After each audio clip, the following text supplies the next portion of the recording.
I'm sorry, Cyril, can you see my screen?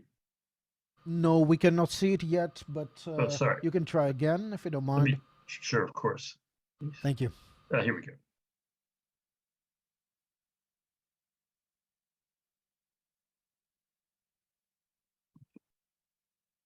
How about now? And we do not see it yet. No. You may want to click the green button, then select screen, the top left-hand option, and then click the share button in the bottom right-hand corner. There we go. Yes, thank you. There we go. And now we can see your desktop. You may want to bring up your PowerPoint presentation.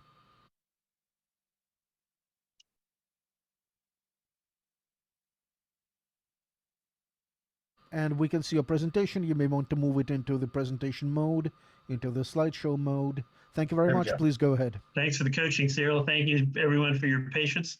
My name is Bill McGlynn. I'll be doing the administrative announcements from the State Department. I'm with the Bureau of International Narcotics and Law Enforcement Affairs with the Department of State, working on the Global Coalition to Address Synthetic Drugs team. Very happy to welcome you to the meeting of Subworking Group 1.2 West. I'll go over a few things briefly so we can have as much time as possible in our limited time. I wanted to say a few words about the private sector engagement plan, which is moving along. There is a lot more information on this in the coalition website, which I think most of you are familiar with at globalcoalition.us. And the focus of the engagement plan has been on industries that are clearly identified as being related to synthetic drugs issue. Those 6 were the first ones we had identified and which many of you have worked on directly. We have also identified 2 other industries that we think require a little bit more attention, the pharmaceutical and artificial intelligence industries. Here is the outline of how we hope will help structure a dialogue with the private sector. There's been some work already with regard to social media, and this is a immediate update, I can say. My colleague Kim Ramsey, who's doing great work on this on our team, updated our discussion with the US tech industry on February 9, and the agreed title is that it would be the Prevent Alliance, Alliance to Prevent Drug Harms, at least here in the United States. We're very pleased that INCB is hosting a Tech Against Trafficking initiative in Vienna in March. And the rest of the slide and the website describe a little bit the process over the next few months of how we see or at least the structure for the private sector dialogue. I want to say a few words about the next phase of the coalition. And as you all know, we've been sharing best practices and models. We've also received requests for additional presentations, and governments will be speaking with co-chairs next week to determine how to incorporate these presentations and suggestions. I think we'll all learn a lot from them. I know when we've had a chance to do them, we've clearly learned what countries are doing that they've found to be successful and can save a lot of time, I think, by taking successful experience. Co-chairs have received a draft list of recommendations for each working group. These are definitely early. There'll be more, and of course, we're all looking forward to discussion, reaction from the co-chairs who have received it. We also are very aware, I think these points capture that we realize this is not the answer to every question, and but we believe it's a good start. And we look forward to other recommendations that come in from governments. And if for any reason you are not able to have them by March 6th, which is certainly an ambitious timeline, the website will be a place we hope to use for capturing this kind of information. And we wanted to share an example of a what we think a recommendation and explaining it will look like. In working group, sub-working group 2.1 and 2.2, there's been some discussion of adopting new innovative drug data collection techniques. The two initiatives that seem to have a lot of promise are the Web Assist screening tool and wastewater analysis. A possible set of achievements could be what's listed under achievements, the number of states implementing implementing these programs, and the description of the outcome is at the bottom. And with that, I'd like to turn over the microphone to our co-chairs for this meeting of 1.2. Thank you. Good afternoon, colleagues. Thank you very much, Bill, for the introduction and for the first session of our meeting. Dear colleagues, my name is Michał Alexandrowicz. I'm the head of the organized drug crime department in Poland in the Police Central Bureau of Investigation, and I have this privilege to be the co-chair of this fantastic group, together with my fellow colleague George Pasiakos, who is the assistant director in the New York field office of the Customs and Border Patrol, U.S. Department of Homeland Security. So quite a long name, but this is a very efficient agency. Dear colleagues, let's proceed with the agenda because we have a tight time today. And I really would like to hear many comments to the presentations which we are going to have today.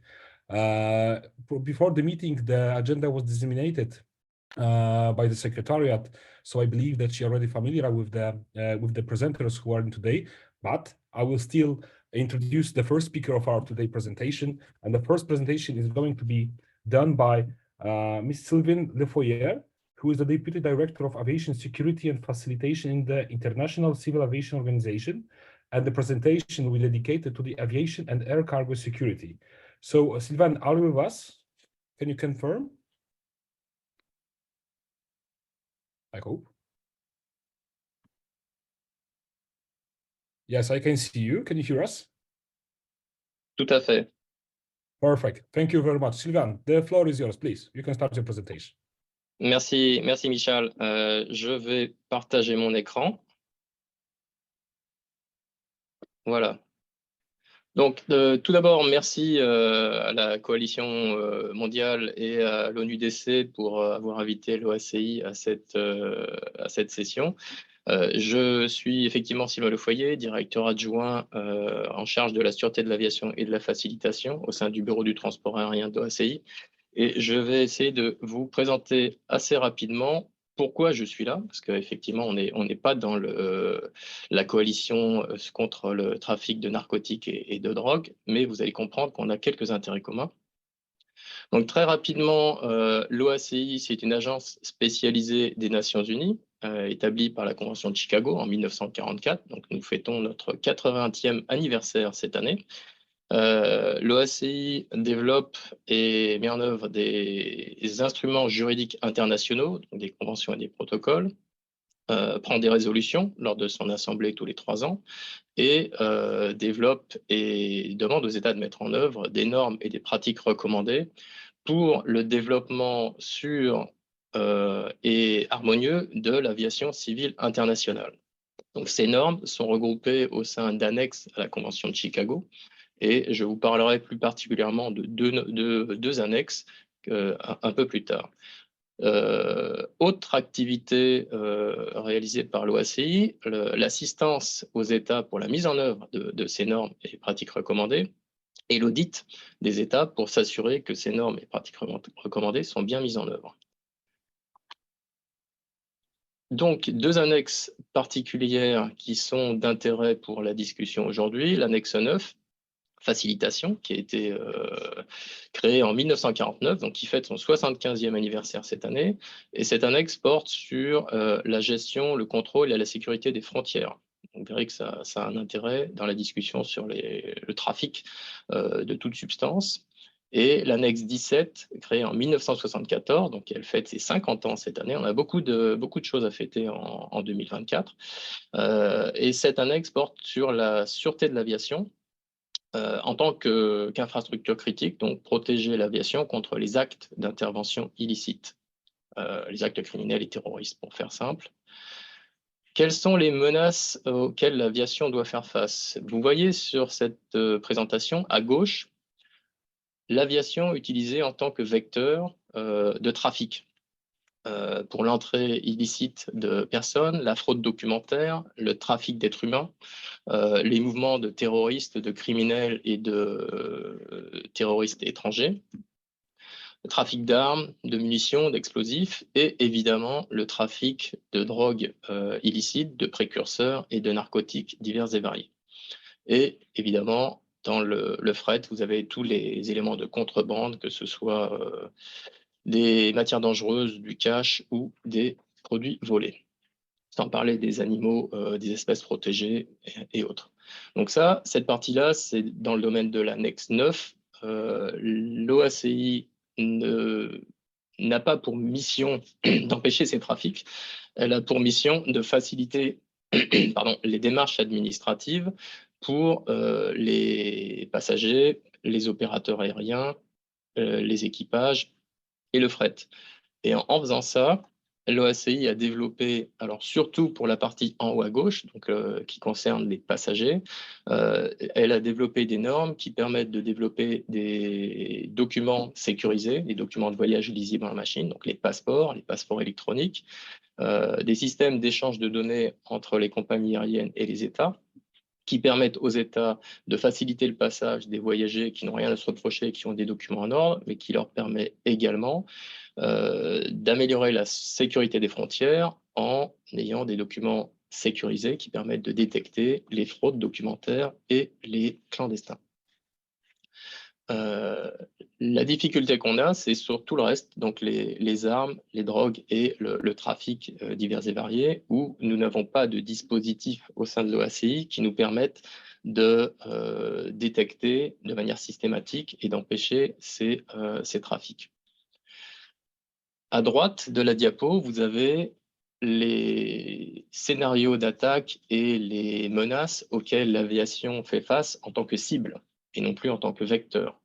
Donc, l'aviation a été ciblée par des attaques terroristes depuis de nombreuses années. C'est pour ça que l'annexe 17, qui regroupe ces normes pour protéger l'aviation, a été créée en 1974 suite à un certain nombre d'attaques directes contre l'aviation. Et donc, les différents scénarios d'attaque qui sont listés là, sur les explosifs improvisés, l'utilisation d'armes, de véhicules piégés, les attaques directes contre les avions, les attaques utilisant les avions en tant qu'armes de destruction massive, et ça nous rappelle les attaques du 11 septembre 2001 aux États-Unis, les attaques à distance en utilisant des mortiers, des lance-roquettes ou des drones, et les menaces chimiques auxquelles on doit faire face.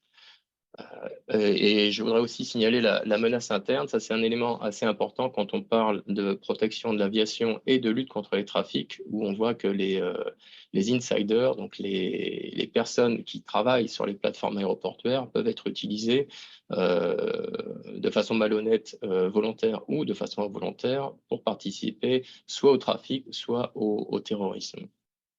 Et nous avons un ensemble de menaces émergentes et de tendances croissantes, donc les cybermenaces, les menaces biologiques et radiologiques qui sont encore assez diffuses et pas très présentes, et un ensemble de comportements qui croissent, donc les attaques contre les plateformes aéroportuaires, principalement par des activistes qui veulent protester de manière politique, pas toujours très pacifiste, mais qui s'introduisent sur les plateformes aéroportuaires et perturbent le fonctionnement du trafic aérien. Et ça crée des difficultés parce que c'est un scénario d'attaque qui peut être utilisé par des terroristes qui peuvent se dissimuler parmi les activistes. On a aussi une forte augmentation des passagers indisciplinés, donc les comportements à bord des avions ou même dans les aéroports, qui peuvent mettre en danger la sécurité des vols et des passagers. Et enfin, la communication de fausses informations, donc les fausses alertes à la bombe qui effectivement produisent des perturbations, même si les alertes sont fausses. Et plus récemment, on a vu le GPS spoofing, donc l'utilisation de diffuseurs d'informations GPS fausses pour perturber le trafic aérien et envoyer les avions à des endroits dangereux où ils ne devraient pas être. Alors, l'aviation en tant qu'infrastructure critique, les aéroports sont effectivement des infrastructures critiques qu'il convient de protéger, et vous avez un certain nombre de points vulnérables tels que les terminaux aéroportuaires, donc les aérogares, qui sont des endroits avec énormément de personnes et qui sont des cibles molles, faciles à attaquer du côté ville, alors que c'est beaucoup plus sécurisé du côté piste, enfin du côté zone de sûreté à accès réglementé, puisqu'il y a les contrôles qui permettent de s'assurer qu'il n'y a pas d'armes ou d'explosifs de ce côté-là. Et vous avez un ensemble de points vulnérables ou de services essentiels et les aéroports qu'il convient de protéger. Je ne vais pas m'étendre là-dessus.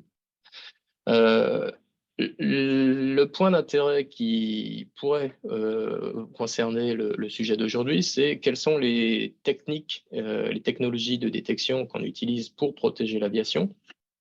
Et vous allez voir qu'on a un certain nombre de points communs, en particulier sur la détection d'explosifs. L'aviation civile, les avions en général sont très vulnérables face aux explosifs. Donc, on a pris un certain nombre de normes pour protéger l'aviation et éviter que des explosifs ne soient introduits à bord des aéronefs. Ça comprend un certain nombre de contrôles au poste d'inspection filtrage, avec des contrôles de sûreté qui comprennent des détecteurs, des portiques de détection de masse métallique pour éviter l'introduction d'armes métalliques, des scanners de sûreté qui permettent d'identifier la présence d'objets dissimulés sur les personnes, des systèmes de détection d'explosifs pour s'assurer qu'il n'y a pas d'explosifs dans les bagages cabines des passagers ou dans les bagages de soute ou dans le fret, et des systèmes de détection de traces d'explosifs qui, eux, permettent de s'assurer que les passagers, de lever le doute quand il y a une alarme sur un bagage, ou d'analyser de manière aléatoire les passagers pour vérifier qu'ils n'ont pas été en contact avec des explosifs, des substances chimiques qui servent de précurseurs aux explosifs. Et c'est là où la discussion avec les narcotiques et la lutte contre les narcotiques devient intéressante, parce que les systèmes de détection de traces d'explosifs peuvent être utilisés à la fois pour détecter les explosifs et les précurseurs d'explosifs et des drogues et des précurseurs de drogues, puisque ces équipements fonctionnent de la même manière, et certains d'entre eux ont les canaux et un usage dual qui permet de les utiliser pour les deux. Les éléments qu'on va trouver dans la sûreté du fret sont aussi assez importants, puisque, comme on l'a vu, le transport aérien peut être utilisé pour trafiquer de manière illicite des drogues et des précurseurs de drogues. Donc, la surveillance, l'analyse et l'inspection filtrage du fret aérien permet de participer à la lutte contre ces trafics, puisque les substances qu'on cherche sont assez proches et réagissent de la même manière aux détecteurs de traces. On a aussi des équipes cynotechniques, donc des chiens détecteurs d'explosifs, et des systèmes adaptés pour le fret. Voilà, donc je vais passer à la suite. Alors, comment tout ça s'organise ? Les normes qui sont prises au niveau de l'OACI sont d'assez haut niveau et assez générales et s'imposent aux États. Donc, Sir, I'm going to interrupt and give you a 1-minute warning so that we can keep on track. OK. Oui, tout à fait. Merci. Donc, je vais conclure rapidement. L'OACI définit des normes qui s'appliquent aux États. Les États traduisent ces normes dans leur réglementation nationale. définissent des spécifications techniques pour l'acquisition d'équipements et de matériel qui sont ensuite utilisés par les opérateurs, la sûreté aéroportuaire, les autorités pour détecter ces substances interdites. L'OACI dispose d'informations qui sont disponibles à tous sur le site internet. Donc on a alors en accès restreint, nous avons une encyclopédie des équipements certifiés par les États pour la détection d'explosifs et de substances prohibées, donc y compris les détecteurs de traces d'explosifs. Et vous pouvez trouver un ensemble de ressources sur notre site internet sur des informations, des symposiums que nous avons déjà conduits, et nous aurons en fin d'année 2024 une Security Week, donc une semaine sur la sûreté du transport aérien qui devrait se tenir à Oman en octobre ou en novembre. La date reste à déterminer. Je vous remercie pour votre attention. Et mon équipe et moi, nous tenons à votre disposition pour toute question que vous pourriez avoir. Merci.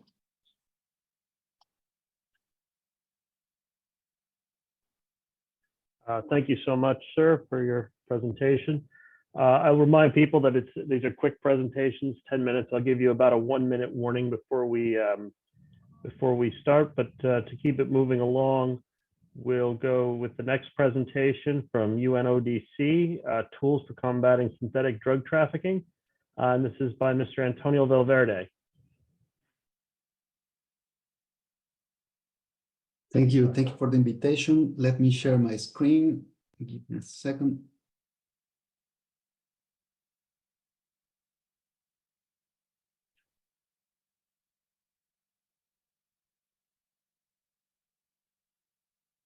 And we can see your screen. Please go ahead. Super. Thank you. My name is Antonio Valverde. I'm part of UNODC Border Management Branch from the Global Program on Criminal Network Disruption, specifically from the Criminal Justice Cooperation Team, CrimJust, and I will present some of the tools for combating synthetic drugs trafficking. As it was mentioned before, one of the main challenges that international cooperation faces is that too often the investigations ends with the seizure. So law enforcement and criminal justice responses to transnational organized crime ends with the seizure too often, and only with the arrest of the immediate actors in drug trafficking. So the main challenges that law enforcement and prosecutors faces in these cases is because there is lack of trust, lack of contacts, there is not enough communication channels in the different countries. There are different legal systems in the different countries, language barriers, differences in technical capacity, asymmetries between the different countries, and of course, different priorities, strategies, mindset, or even political will in the different countries. So in order to overcome all of these challenges, from our global program, we are working trying to provide tools, capacity building to level up asymmetries, and also provide technical assistance. I would like to refer to the UN toolkit on synthetic drugs and go in depth in the advanced investigative techniques module of the toolkit, specifically about control deliveries. As mentioned, this module provides an overview of the use of control deliveries and also suggests the best practices when using this special investigative technique. In the module, we try to explain that control deliveries are a legitimate tool that law enforcement and criminal justice operators could use in order to strengthen or improve their investigations and see who is behind the criminal organization, try to others to high-level profiles in the criminal network, and also try to disrupt this criminal activity in origin, transit, and destination. We try to present how this advanced investigative technique enable law enforcement agencies to have control of the investigation and also the control delivery. Control deliveries require cooperation, as I said, between law enforcement, prosecution agencies, but also the understanding from judges and other criminal justice actors in the different countries, especially when we are speaking about different legal systems, different languages, and different approaches in the different countries. So the tool provides all of those insights in order to provide useful information for law enforcement, prosecutors, and other criminal justice actors. To go a little bit more in depth, we have also worked on specific guidelines for prosecutors and judges that adjudicates synthetic opioid cases, and try to provide more in-depth information for judges, how they can find good practices, lessons learned, but also international standards when taking over synthetic drug investigations.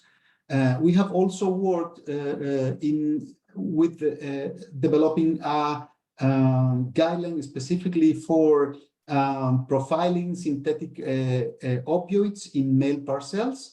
This is also an important tool, especially for law enforcement and customs, to give them additional tools for profiling these mail parcels, and also insights on how they can handle these synthetic drugs. For that, jointly with the Science Laboratory of Scientific Services of UNODC, we have also worked on a guideline for safe handling of synthetic drugs. These are also very important tools. Recently, we have been working in the development of 2 additional tools.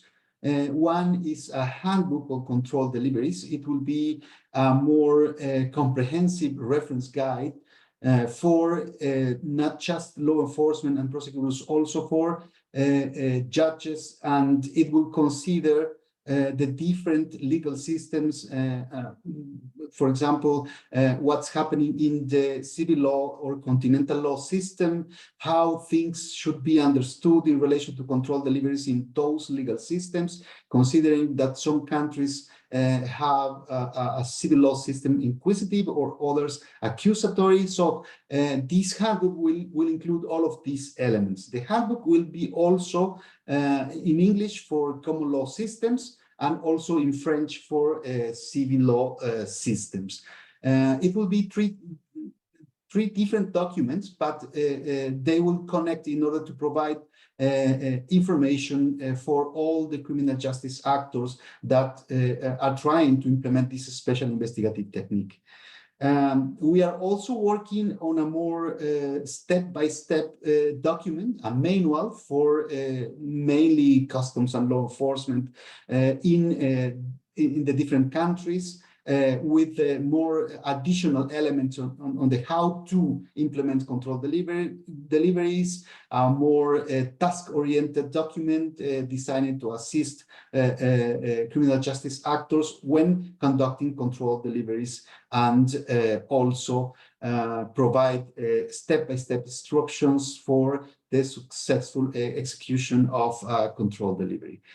All of these elements will be also part of the toolkit, and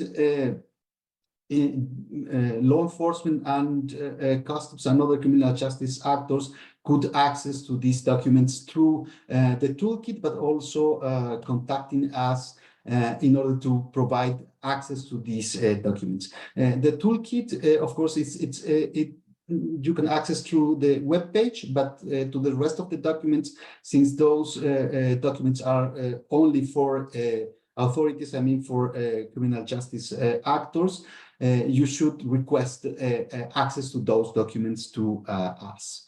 Well, thank you very much for this opportunity to present these tools, and open to any questions you may have. Thank you. Thank you very much. We'll move along. We'll save the questions for the last part of the presentation. On the next one, we have, I believe it's HSI, Homeland Security Investigations in the United States, presenting on Operation Hydra and Pelican bones. Presenters are Bradley Etter and Brently White. Are you on the line?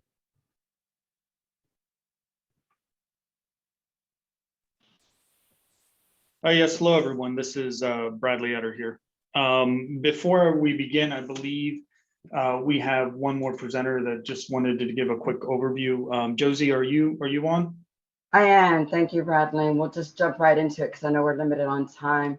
Good morning, everybody, and thank you for participating today. We are privileged to present quickly on what HSI is doing in this fight, and hope some of the tools are useful for you also wherever you are. HSI successfully conducts multiple different investigations globally into various criminal enterprises. We have approximately over 10,000 employees, about 7,000 special agents that are in over 220 cities across the nation. And we have about 4,000 different task force officers that we get the good fortune of working with. In the international footprint, we have about 200 different special agents in approximately 54 different countries, and about 86 different offices. We get the good fortune of enforcing about 400 different authorities that have to do with immigration and customs. And we implemented a strategy to combat synthetic illicit opioids in December of 2022, and had the good fortune of Operation Hydra and Pelican bones participating underneath that strategy. So with that, Bradley, I'll let you and Brently take it away.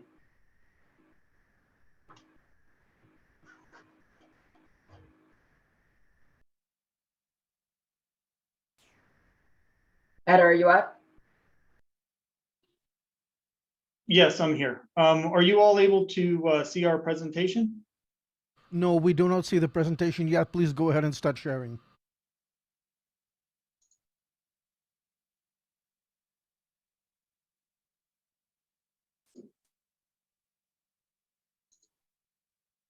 Perfect.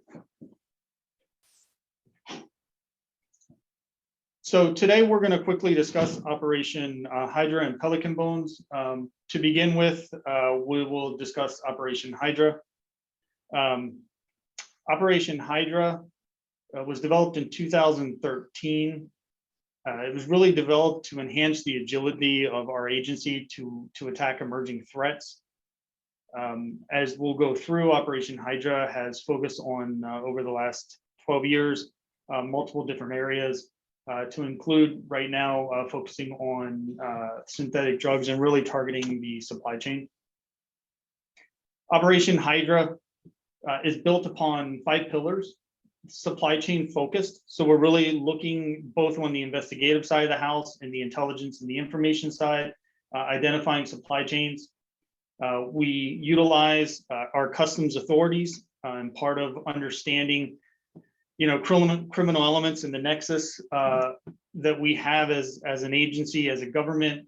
We often have to use unique ways to try and attack these entities. Our international footprint, which was already discussed, it's extremely important to utilize host partner countries, share information amongst them. Operations, and whether those are actual enforcement operations or we are conducting information operations where we're trying to identify and gather as much information about either the sale of the products, how they're selling, who they're selling to, so on and so forth. And finally, partnerships. Partnerships is extremely important. We not only partner with federal partners, law enforcement partners, but we also have partnered with private sector partners. We share information with them, let them know what we're seeing and how they may be exploited. We also work closely on the legislative side of the House, trying to identify gaps within current legislative and laws and trying to see if there's a way that we can address those issues. Since its inception and really over the last 3 years, Operation Hydra has seized well over 1 million kilograms of precursor dual-use chemicals. Some have been listed while others are not, and that creates a challenge amongst itself. What we're looking at in terms of seizures and developing the information really, again, is identifying that supply chain. For fentanyl, it looks different than it does for methamphetamine. And this really is just based on the way that that chemicals move globally. Methamphetamine usually is done, you have larger amounts of chemicals, anywhere from 3,000 to 100,000 kilograms, and they tend to move in the maritime environment. Whereas if you're looking at fentanyl and fentanyl precursors, they can often be 1,000 kilos or less, and they often move through the through the air environment. Both of them present unique challenges, and the air environment, of course, because of the rapid movement of the chemicals, quite often is one of the largest challenges we have. And so with that, I know that was real quick. We only had 10 minutes. I want to turn this over to Brently, Special Agent Brently White, who's going to discuss Pelican bones. Brently, take it away. Cool, thanks, Brad. So real quick with Operation Pelican bones, began as an investigation, very supply chain focused, similar to Operation Hydra. We have two pretty different targeting methodologies to get to the same place. What we originally were doing in Pelican bones was focused specifically on a cartel in Mexico, but as our investigation progressed, we gathered a significant amount of evidence and information on the supply chain. And so things that we've done obviously have been interdiction of precursor chemicals both in transit and at clandestine lab locations in Mexico, as well as seizing finished synthetic drugs on their way to the United States. The targeting methodology that we developed during Operation Pelican Bones kind of caused us to expand that to also take a look at other countries other than Mexico that are involved in the United States as it pertains to synthetic drugs. Once we expanded our targeting, I think one thing we expected was to see a much larger precursor chemical footprint, for drugs like methamphetamine and fentanyl.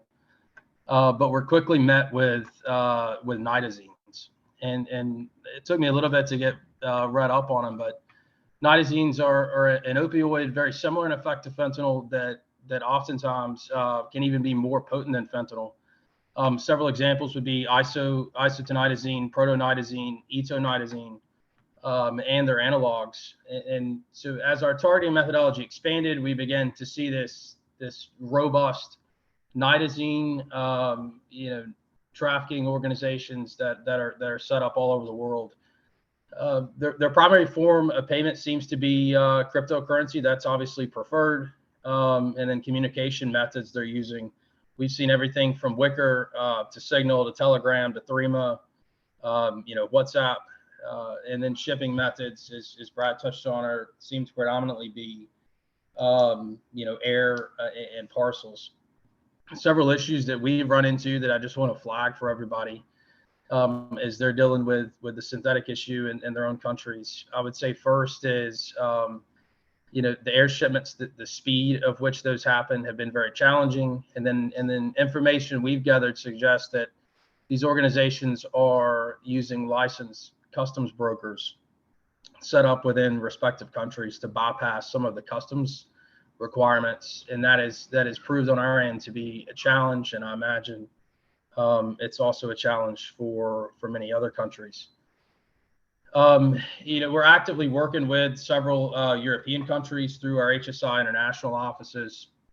We have the ability to get specific information on individuals that are trafficking synthetic drugs in other countries in the world, and pass that information to help further investigations in those respective countries. So in short, as we continue to learn more, continue to expand, we're looking to partner with countries that are invested in combating this issue through our international offices at Homeland Security Investigations, utilizing the data set that we have to be able to work together on it. So due to the recording, I've generalized several of these points for very obvious reasons. I'm happy to discuss further offline with the appropriate people, be it at INL or HSI. I think that's all that I have at this point. Thank you. Thank you, Brently. And I think that pretty much wraps it up for us on the HSI side. I think the point we're trying to get across quickly is we definitely have two different international operations that are occurring. Both of us are extremely reliant upon our foreign nation partners and their authorities that they have within their countries to be able to stop this.